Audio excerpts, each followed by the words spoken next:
इस कंपनी का रेवेन्यू 600 करोड़ के आसपास का है, लेकिन फिर भी कंपनी सिर्फ 321 करोड़ की वैल्यूएशन पर ये आईपीओ लेकर आ रही है। अब ऐसा यूजुअली तभी होता है जब बिजनेस काफी ज्यादा प्रॉब्लमैटिक सिचुएशन से गुजर रहा हो, यानी कि कुछ तो गड़बड़े वाला सीन चल रहा हो, जहां प्रमोटर्स ये चाहते हैं कि बस कंपनी का आईपीओ आ जाए और किसी तरीके से कंपनी के पास पैसे आ जाए। तो आज हम बीआर गोयल इंफ्रास्ट्रक्चर लिमिटेड के आईपीओ की डिटेल्ड एनालिसिस करने वाले हैं। सबसे पहले अपने आईपीओ की डिटेल्स को देख लेंगे, फिर ये जान लेंगे कि कंपनी किस चीज की बिजनेस में, फिर कंपनी के फाइनेंशियल्स को देखेंगे, ये जानेंगे कि कंपनी किस वैल्यूएशन पर ये आईपीओ लेकर आ रही है, करंट ग्रे मार्केट प्रीमियम क्या चल रहा है, और फाइनली मैं ये बताऊंगा कि मैं इस आईपीओ में क्या करने वाला हूं, अप्लाई या फिर स्किप। इसलिए पूरी वीडियो को ध्यान से सुनना। चलो शुरू करते हैं। सबसे पहले आईपीओ की टाइमलाइन को देख लेते हैं। तो ये आईपीओ 7 जनवरी को स्टार्ट हो चुका है और क्लोज 9 जनवरी को होने वाला है। इस आईपीओ का अलॉटमेंट 10 जनवरी को अनाउंस हो जाएगा और जिन्हें भी अलॉटमेंट नहीं मिला उन्हें उनका रिफंड 13 जनवरी ऑनवर्ड्स मिलना शुरू हो जाएगा। ये आईपीओ फाइनली 14 जनवरी को अपने इंडियन स्टॉक मार्केट में लिस्ट हो जाएगी। यहाँ एक शेयर का face value 10 rupees per share का होगा और प्राइस बैंड 128 से लेकर 135 पर शेयर का है, यानी कि आपका कट ऑफ प्राइस जिस पे आपको ये आईपीओ अप्लाई करना है वो 135 रुपीज पर शेयर का हो जाता है।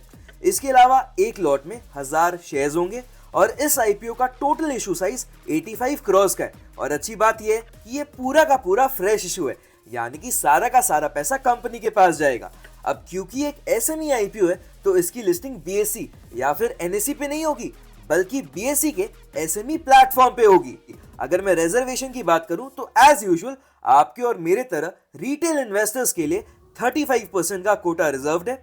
इसके अलावा एचएनआई कैटेगरी वालों के लिए लगभग 15% का और बाकी का 50% एंकर इन्वेस्टर्स, मार्केट मेकर्स और क्यूआईबी के लिए। अगर आप रिटेल कैटेगरी में अप्लाई करोगे तो आपको मिनिमम एक लॉट के लिए अप्लाई करना पड़ेगा, जिसमें जैसा कि मैंने बताया 1000 शेयर्स होंगे और यहाँ मिनिमम इन्वेस्टमेंट अमाउंट 1,35,000 का निकल कर आता है। अगर आप एक से ज्यादा लॉट के लिए अप्लाई करोगे तो आप ऑटोमेटिकली एचएनआई कैटेगरी में चल जाओगे, जहां आपका मिनिमम इन्वेस्टमेंट अमाउंट 2,70,000 का निकल कर आता है। प्रमोटर होल्डिंग की अगर बात करूं तो आईपीओ आने से पहले ऑलमोस्ट पूरा यानी कि 99% स्टेक प्रमोटर्स के पास था, जो कि आईपीओ आ जाने के बाद 73% का रह जाएगा, जो कि अगेन काफी अच्छा है।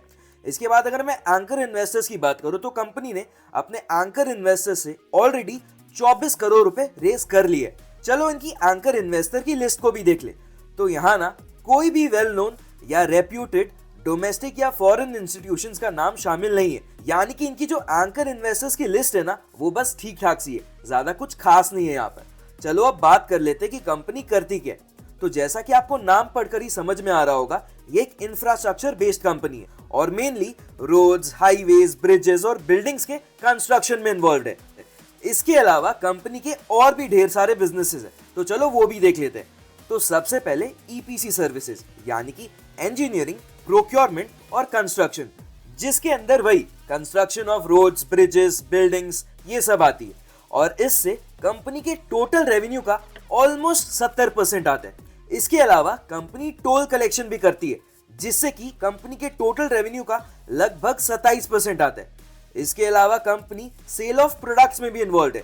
यहाँ प्रोडक्ट्स का मतलब होता है कंक्रीट और कंस्ट्रक्शन से रिलेटेड बाकी के प्रोडक्ट्स, जिससे कंपनी को लगभग 3% का रेवेन्यू आता है। इसके अलावा कंपनी मशीन हायर और ट्रांसपोर्टेशन के सर्विस में भी इन्वॉल्व है, जिससे कंपनी को 0.36% का रेवेन्यू आता है।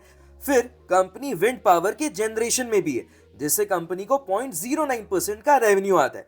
और कंपनी प्लॉट सेल्स भी करती है, यानी कि बड़े लैंड को छोटे छोटे प्लॉट्स में डिवाइड करके उन प्लॉट्स को बेचती है, जिससे कि कंपनी को 0.91% का रेवेन्यू आता है। और बाकी के थोड़े बहुत मिसलेनियस सर्विसेज से कंपनी को 0.67% का रेवेन्यू आता है। तो ये हो गई कंपनी की क्या क्या बिजनेसेस थी। कंपनी ने अपने प्रोजेक्ट्स को मध्य प्रदेश में सक्सेसफुली एग्जीक्यूट कर लिया और currently company road construction projects में इन्वॉल्व है, जो कि महाराष्ट्र, गुजरात, मिजोरम, मणिपुर और उत्तर प्रदेश में चल रहा है। चलो अब एक बार कंपनी के वेबसाइट पे भी चलते हैं। तो यहाँ जैसा कि आप देख पा रहे हो, कंपनी के पास 35 इयर्स ऑफ एक्सपीरियंस है। इसके अलावा कंपनी ने अभी तक 100 से भी ज्यादा प्रोजेक्ट को सक्सेसफुली एग्जीक्यूट कर रखा है। अब अगर कंपनी की क्लाइंट की लिस्ट को देखें तो आप देखो कि यहाँ काफी सारे बड़े बड़े नाम शामिल है। अब जैसा कि आप यहाँ देख पा रहे हो, इनके मेजॉरिटी गवर्नमेंट क्लाइंट्स है और थोड़े बहुत प्राइवेट क्लाइंट्स। और इनका रेवेन्यू बाइफरकेशन का अगर बात करूं तो इनकी रेवेन्यू का ऑलमोस्ट 92% गवर्नमेंट क्लाइंट से आता है और बाकी का 8% प्राइवेट क्लाइंट से, जैसे कि लार्सन एंड टुब्रो। चलो, ये तो हो गया कंपनी के बिजनेस का बात। अब कंपनी के फाइनेंशियल्स को भी देख लेते हैं। तो सबसे पहले बात करते हैं इनकी एसेट्स की।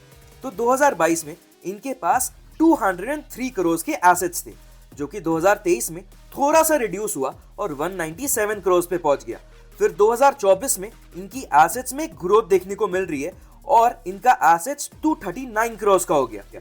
और अगर मैं इस फाइनेंशियल ईयर की बात करूं तो इस फाइनेंशियल ईयर के पहले 4 महीने के अंत में इनके पास लगभग 270 करोड़ के एसेट्स है, यानी कि अभी तक इनके एसेट्स में एक ठीक ठाक ग्रोथ देखने को मिल रही है। चलो अब रेवेन्यू को भी देख लेते हैं। तो इनका रेवेन्यू 2022 को लगभग 228 करोड़ का था, जो कि 2023 में बढ़कर 353 करोड़ का हो गया, यानी कि यहाँ हमें काफी अच्छा जंप देखने को मिल रहा है। इसके बाद 2024 में इनका रेवेन्यू फर्दर बढ़ के 596 करोड़ का हो गया, यानी कि ईयर ऑन ईयर इनका रेवेन्यू तो काफी अच्छे पेस से ग्रो हो रहा है। लेकिन इस फाइनेंशियल ईयर के पहले 4 महीने के बाद 156 करोड़ का हो गया, यानी कि अगर मैं इसको इंटू 3 करके एक एस्टिमेशन निकालूं कि पूरे साल भर में कंपनी कितना रेवेन्यू क्लॉक कर लेगी, तो ये 500 करोड़ के आसपास का निकल कर आ रहा है, जो कि पिछले साल के मुकाबले काफी ज्यादा कम है।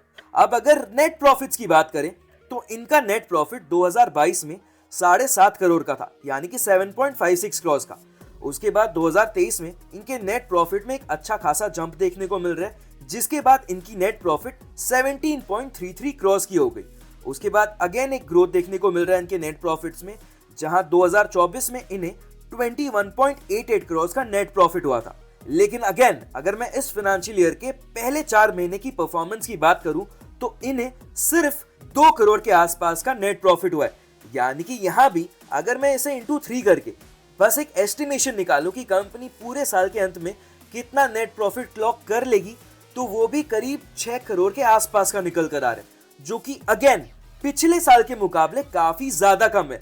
तो देखो, इनका रेवेन्यू और net profit year on year grow तो हो रहा था, लेकिन अगर मैं फाइनेंशियल ईयर 25 की बात करूं तो इस फाइनेंशियल ईयर के पहले 4 महीने में इनकी परफॉर्मेंस कुछ खास नहीं रही है। लेकिन हाँ, ये भी हो सकता है कि कंपनी बचे कुछ 8 महीने में कुछ ज्यादा ही अच्छा रेवेन्यू बुक कर ले और उस पे अच्छा खासा नेट प्रॉफिट भी कमा ले, जिसके चलते ये हो सकता है कि ईयर एंड में कंपनी की ओवरऑल परफॉर्मेंस पिछले साल के मुकाबले काफी बेटर दिखे। चलो अब कंपनी के प्रॉफिट मार्जिन्स को कैलकुलेट करते हैं। तो 2022 में इनकी नेट प्रॉफिट मार्जिन्स लगभग 3% के आसपास थी, जो कि 2023 में थोड़ी सी इंक्रीज हुई और 5% के आसपास पहुंच गई। लेकिन 2024 में अगेन इनके मार्जिन्स में एक डिप देखने को मिल रहा है, स्लाइड सा, और ये 4% के आसपास पहुंच गई। और अगर मैं बात करूं इस फाइनेंशियल ईयर के पहले 4 महीने की, तो इनके नेट प्रॉफिट मार्जिन में काफी ज्यादा शार्प डिक्लाइन देखने को मिल रहा है और ये बस 1% के आसपास रह गई है, यानी कि इस फाइनेंशियल ईयर के पहले 4 महीने में इनकी ना ही रेवेन्यू अच्छी हुई है, ना ही नेट प्रॉफिट, और ना ही इनका नेट प्रॉफिट मार्जिन अच्छा रहा है। अब चलो रिजर्व्स एंड सरप्लस को देखते हैं। तो इनका reserves and surplus year on year बढ़ता चला गया। 2022 में 78 करोड़ का था, वो 2023 में 96 करोड़ का हो गया और फिर 2024 में 117 करोड़ का। लेकिन इस फाइनेंशियल ईयर के पहले 4 महीने के अंत में इनकी रिजर्व्स एंड सरप्लस में भी थोड़ी सी डिप देखने को मिल रही है और ये फिलहाल 111 करोड़ की है। इसके अगेंस्ट कंपनी का बोरोइंग फिलहाल 64 करोड़ का है, जो कि 2022 में 53 करोड़ का था, थोड़ा सा रिड्यूस होकर 41 करोड़ पे गया 2023 में, लेकिन फिर 2024 में बढ़कर 49 करोड़ का हुआ। और अगर मैं बात करूं इस फाइनेंशियल ईयर के पहले 4 महीने की अंत में इनकी रेवेन्यू फिर से बढ़कर 64 करोड़ की पहुंच गई है, जिसके कारण इनका overall debt to equity ratio 0.50 का निकल कर आ रहा है। यानी कि डेट के मामले में तो यहाँ कोई टेंशन की बात नहीं है, क्योंकि usually construction companies highly levered होती है। इनका रिटर्न ऑन इक्विटी 18% का है, रिटर्न ऑन कैपिटल एम्प्लॉयड 19% का, रिटर्न ऑन नेटवर्थ अगेन 19% के आसपास का है, यानी कि ये तीनों रेशियोज ही डिसेंट है। कंपनी जैसा कि मैंने वीडियो के शुरुआत में बताया 321 करोड़ की वैल्यूएशन पर ये आईपीओ लेकर आ रही है। तो यहाँ इनका pre IPO price earning ratio हो जाता है 10.8 का और price to book value ratio सिर्फ 0.93 का। अब ये कंपनी अपने कॉम्पिटिटर के मुकाबले कहां स्टैंड करती है, चलो वो भी देख लेते हैं। यानी कि चलो एक बार इस कंपनी की पीयर कंपैरिजन कर लेते हैं। तो कंपनी ने अपने आरएचपी में अपने 2 लिस्टेड कॉम्पिटिटर्स का नाम शामिल किए। सबसे पहला तीर्थ गोपीकॉन और दूसरा उदय शिव कुमार इंफ्रा। तो सबसे पहले पी रेशियो की बात करते हैं। कंपनी का पी जैसा कि मैंने अभी बताया 10.8 का है, जो कि बाकी 2 कॉम्पिटिटर्स के मुकाबले काफी कम है। Price to book value ratio की भी अगर बात करें तो अगेन यहां भी कंपनी का price to book value ratio अपने बाकी के 2 कॉम्पिटिटर्स के मुकाबले सबसे कम है। यानी कि हम ये कह सकते हैं कि हाँ भाई, कंपनी काफी ज्यादा रीजनेबल वैल्यूएशन पर ये आईपीओ लेकर आ रही है। अब कंपनी इतनी सस्ती वैल्यूएशन पर ये आईपीओ क्यों लेकर आ रही है, वो आप कंपनी के फाइनेंशियल्स की डेटोरिएटिंग हेल्थ देखकर समझ ही गए होंगे। चलो अब ये जान लेते हैं कि कंपनी इस आईपीओ से जो पैसे उठाने जा रही है, उन पैसों से कंपनी करने क्या वाली है। तो कंपनी कुछ पैसे कैपिटल एक्सपेंडिचर के लिए यूज करेगी, कुछ पैसे अपने वर्किंग कैपिटल रिक्वायरमेंट के लिए यानी कि डे टू डे ऑपरेशंस के लिए, कुछ पैसों से कंपनी एक्विजिशंस वगैरह करके अपना इनऑर्गेनिक ग्रोथ करेगी और बचे कुछ पैसों को अपने जनरल कॉर्पोरेट पर्पसेस और इस आईपीओ के इशू एक्सपेंस को मीट करने के लिए यूज करेगी। चलो अब ये जान लेते हैं कि इस आईपीओ का करंट ग्रे मार्केट प्रीमियम क्या चल रहा है। तो जैसा कि आप यहाँ देख पा रहे हो, एज ऑफ 8 जनवरी 2025 इस आईपीओ का करंट ग्रे मार्केट प्रीमियम 45% के आसपास का चल रहा है।